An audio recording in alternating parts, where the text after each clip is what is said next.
अस्सलाम वालेकुम। 19 जुलाई grand operation दबंग कार्रवाई दिखाएं।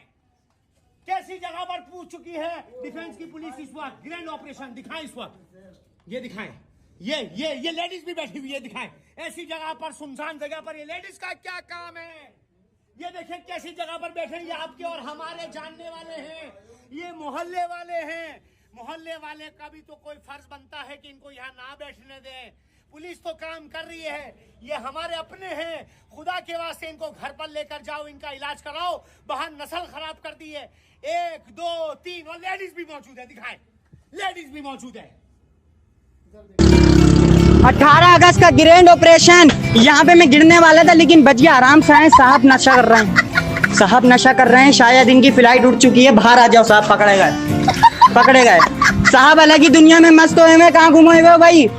यार कौन लोग हो यार तुम लोग? यार ऐसा जो टिल्लू नवाब नानपाड़ी की तरफ से एक दबंग कार्रवाई। दबंग इधर आओ, इधर आ। ये भाग गए। 10,000 किलोमीटर की रफ्तार से भाग गए। ये दिखाएं, इनका चेहरा दिखाएं, इनका चेहरा दिखाएं।